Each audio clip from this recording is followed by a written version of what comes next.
Muscle മാസിനെ കുറിച്ചൊന്നും പറയണ്ട. സ്ത്രീകൾക്ക് സാധിക്കാത്തതായി ഒന്നുമില്ല. ഈ യൂണിഫോമാണ് ഞാൻ ആഗ്രഹിച്ചത്. രാഷ്ട്രത്തിന്റെ അന്തസ്സിനും അഭിമാനത്തിനും വേണ്ടി നിലകൊള്ളുകയെന്നതാണ് ഏറ്റവും വലിയ ബഹുമതി.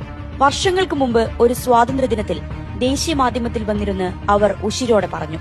ഇന്ത്യൻ സൈന്യത്തിന്റെ കോപ്സ് ഓഫ് സിഗ്നൽസിലെ ആദ്യ വനിതാ ഓഫീസർ, ബഹുരാഷ്ട്ര സൈനികാഭ്യാസത്തിൽ ഇന്ത്യൻ സൈനിക സംഘത്തെ നയിച്ച ആദ്യ വനിത, നേതൃപാടവവും അർപ്പണബോധവും കൊണ്ട് രാജ്യത്തിന്റെ ആത്മാഭിമാനത്തിന് കാവൽക്കാരിയായി ഇന്ന് ആഘോഷിക്കപ്പെടുന്ന കേണൽ സോഫിയ ഖുറേഷി. ഇന്ത്യയുടെ ചരിത്രത്തിൽ ആദ്യം സുപ്രധാനമായൊരു സൈനിക നീക്കത്തിനൊടുവിൽ വിശദീകരണവുമായി ലോകത്തിനു മുന്നിലെത്തുന്നത് രണ്ട് വനിതാ സൈനിക മേധാവികൾ.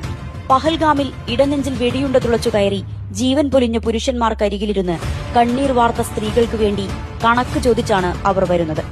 ഓപ്പറേഷൻ സിന്ദൂർ എന്തെന്നും എങ്ങനെയെന്നും അവർ വിവരിക്കുമ്പോൾ പാകിസ്ഥാനുള്ള ഈ തിരിച്ചടി ഇന്ത്യൻ സേനയുടെ നാരീശക്തിയുടെ കൂടി പ്രതീകമാവുകയാണ്.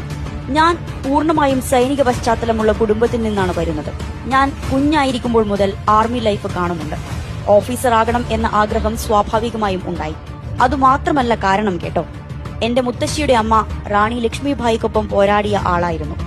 രാജ്യത്തിനു വേണ്ടി നിലകൊള്ളേണ്ടതും പ്രതിരോധം തീർക്കേണ്ടതും പൗരന്മാരുടെ കടമയെന്നാണ് എന്റെ മുത്തശ്ശൻ പറയാറുണ്ടായിരുന്നത്.